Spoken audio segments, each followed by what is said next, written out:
Cliff Corcoran of The Athletic joins us to talk about all these new unis. So you were sharing with us a moment ago that you did this last year. You ranked the uniforms, and then everybody had a lot of thoughts, right? Because you want to polarize people and get the conversation started. Talk about uniforms. Who do you like? Let's start with the good ones. Well, I mean, Yankees, Dodgers. Dodgers, Yankees are my top two. You know, the Cardinals are obviously up there, but if I tried to look at the whole uniform scheme, not the holiday stuff or the military appreciation or the one-off players weekend type stuff, but their basic home road and alternates. And the Cardinals, for example, they've started mixing it up with some extra alternates. They got the beautiful cream St. Louis on Saturdays, but I don't like the powder blue. At least they're wearing it on the road. Some teams are wearing powder blue at home. Here we got 10-6 on my rankings. You do not like the powder blue? I like powder blue in general. I don't think it looks good on that St. Louis uniform. That look, the design is more of kind of a World War II era kind of design with the 70s or 80s powder blue. I think it doesn't work together. It just, you know, it brings down the overall uniform scheme for the Cardinals. That's why they're down at 7. Otherwise, they would probably be top 5. Fair enough. The Orioles, I think, are actually really good. Their word mark's a little too big on the chest, but I love the Maryland state flag patch they keep on the sleeve. I'm not a big patch guy, but that one really adds a lot to the uniform. The White Sox wear their black alternates way too often, but just such a clean look. I loved it in red in the 70s. I love it in black. They've been real consistent with that since the early 90s. Like the shorts when they were in the short pants? You know, those sort of things are fun. I'm glad they're happening. I'm glad when they did happen and don't happen anymore. You know, it's some of those uniforms that we're really fond of looking back on, but we don't want to see them on an everyday basis. Yeah. This is my top 5. Clean right across the board. The Angels wear their red alternates way too often, but I just can't get over what a nice look it is overall. You know, the Yankees and the Dodgers, obviously. The Yankees number 2 because you like boring uniforms. That's what a lot of people are accusing me of. I like to think of it as classic uniforms. I like to think of it as, you know, the clean, streamlined. I mean, the Dodgers have that splash of red on the number, which is kind of what pushes them over the top. And the Yankees road uniform is too boring. That's why they're number 2. The road unis. Yeah, and the stripes and the white outline. The stripes and the white outlines bring it down further for me. You know, I think that if they were to get rid of that, like the Dodgers road unis now that they have no white outlines, no excessive striping. I like the Dodgers alternate road uniform even better than the Los Angeles one. Just clean, simple, not a lot of alternate. The Yankees have no alternates. They and Detroit are the only 2 teams with no alternate uniforms at all. Detroit, of course, has the road cap, which I think is the best cap in baseball. But those are the good ones. The Rangers, what they've done with the new look, not so much. Why are you so down on that? Not so much. Again, they have too many options. First off, they can't decide if they're a blue team with red highlights or a red team with blue highlights. At home, they've got 4 caps and 3 jerseys. These are all things they could wear at home. They could also wear that white uniform with the navy cap. They can't decide who they are or what they look like.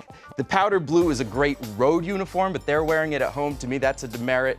And bringing the powder blue up to the cap, I think, makes them look like they're selling ice cream. And that Rangers script, they have brought back finally. They're not the Texases anymore. They're finally the Rangers again. But the way that script is rendered, the underline is not straight as opposed to every other team script that's got an underline, and it makes the whole word look crooked. And if you get a good look at it flat, the A and the G aren't even at the same angle. Well, I'm not even gonna mess with you. Yeah, you are on this. I'm on it. Forget it. There's a lot of detail there that's just off. The TX logo, the new alternate TX logo, doesn't work for me because I mean, what teams have a state abbreviation, but then they put a star in the middle? So you like?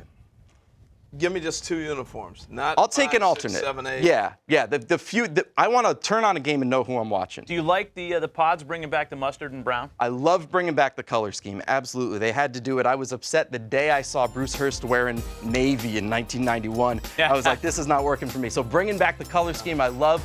I feel like this look is a little bit focus grouped for them. It doesn't have quite as much character as I was hoping for, but now you turn on a Padres game and you know you're watching a Padres game. They looked like generic brand flour before. You hit it. That's what they did, man. They were big on the focus group stuff. Like, what do you people want to see? What do you fans want to see? I think most people like it. Because they have a little bit of the newer font package with the very colors. Similar font to what they had last year. Yeah, I think the pinstripes might be a little overkill. I think the home uniforms still make them look a little bit like fast food workers, which was kind of a complaint about the old Cliff, ones. But you understand the irony in all this.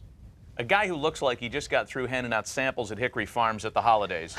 I knew it was going to come back on me. Here Yeah, I know. judging the sartorial statements of 30 clubs and their executives. I've never been good at my own personal situation, but I've been a fan of uniforms for, 30 plus years. So, I mean, when I was a little kid, the first thing I did was, as a baseball fan, is I would draw all the different logos and the uniforms. I get my markers and my Crayolas out. And Right. It's always been a passion of mine. I'm a big baseball card collector, and one of the things I always try to do when I collect old cards is get everybody's look from every year, and that sort of thing. It's just a passion of mine that I've always had.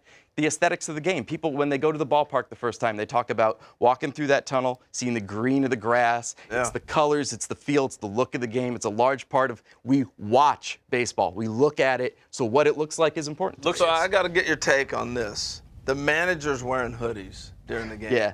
What do you think of that? The managers in uniforms thing, I think, is a little played out because we don't have player managers anymore. And so you get these guys in their 60s with their guts and the thing in the uniform. I think maybe we don't need that. We don't need Jim Leland and his spikes anymore. But the hoodies thing, the kind of Bill Belichicking of major league managers, I think is too far in the other direction. Classic baseball jacket, zip up a little, get the stripes around the cuffs and that whole thing. Yeah. Or even we're never going to see those old school sweaters, but those old, Hannes Wagner era yeah. sweaters. Yeah. Like Harvard or Something like that. So look, that kind of thing would be great. I know you're appearing on MLB Now later on. I think when you get out there with Brian Kenny, just go right in loaded with the aesthetics of baseball, the uniforms, the colors, the green grass. Brian loves that kind of rationale. Who doesn't, though? Who doesn't? Harold actually has a Blue Jays uniform. Our biggest problem with uniforms, yeah. Cliff, is the inability of people that conduct press conferences to properly put on a jersey. The misbutton them. Harold actually has a demo for us. Here's the first ever demo done in Tiny Studio K. See, the whole key is you already have it unbuttoned. No, you come out like this and you show it. This Nobody for, knows. for a press conference. Right. For a press conference. Yeah. So you either put it on the beginning of the press conference or the end. In the middle and then sit down for the interview never works. It's a pregnant pause. Take your It's- suit coat At the off. end. Do it at all the right? end. It's the finale. You are now part of the team. I think Flashbulbs. Dusty's the first guy I saw put a suit on and it actually flowed with him. Mm-hmm. But unbutton it, pre-unbutton it. All right, then you go ahead and put one sleeve in. All right, I hope I don't mess this up in my great demo. Then you bring it over. Now, when it comes time to putting on the buttons, all right, you look at the button. Gotta. Guys are looking at like this, and they can't button. Smiling Look for at your pictures. button. Take your time. Hey, I'm wearing a new Blue Jay uniform. Isn't this sweet? Look at this. And now you're ready for the press conference. This uniform is popping. I'm sorry, this might moved up on the scale, just me putting this on here. Sit down, this. and then you say, "I'm really happy to be here with this." Great to be part of this club, Just the like community to thank, here. I'd just like to thank Mike Rizzo and the Lerner family. Can't wait to be a part of a World Series winner or whatever you're going to say. And my agent sitting over here. My agent who's going to go chop down a redwood tree as soon as he's done with us here. Are you going to wear that shirt on MLB Now, by the way? I'm actually not. I don't think I'm on MLB Now later. Oh. I was on last week, but I don't think I'm on today. After they saw this Yeah, performance? they were like, no, go away. No, I've been on twice with the. I would love to dress like this instead of wearing the suit. You kidding me? You guys got it easy. You're wearing baseball uniforms. When did know. when did you start really dissecting for this season's uniform? Well, I mean, I pay get this attention whenever they artwork. make those announcements. I'm paying attention and running things through my head, and and there's some excellent. I mean, I like doing this, and I'm very fortunate the Athletic lets me do it because it's like a hobby, uniforms. But Paul Lucas does a great job at UniWatch, so you got to read him, and then Chris Kramer does a great job on his site, keeping track of all the even nittier, grittier details than I pay You attention. did to. say love one this. thing that stuck with me, and I totally agree. When I turn the TV on, I want to know who I'm watching. Exactly. And I think that's huge. So it's been a big trend also, where you're not wearing the light uniform at home. I don't like that. Right. Yeah. I want to see. I'll take that. I'll take that dark top as a road, the Cubs did that for years, and that's one of the things. The Padres in their new look, they've got the brown as their primary road. I'm okay with that. So I can do an alternate if you use it. And again, the powder blue looks great. The Blue Jays are going to wear that home and road though. That's a road uniform. Powder blue is a road uniform. It's got to be.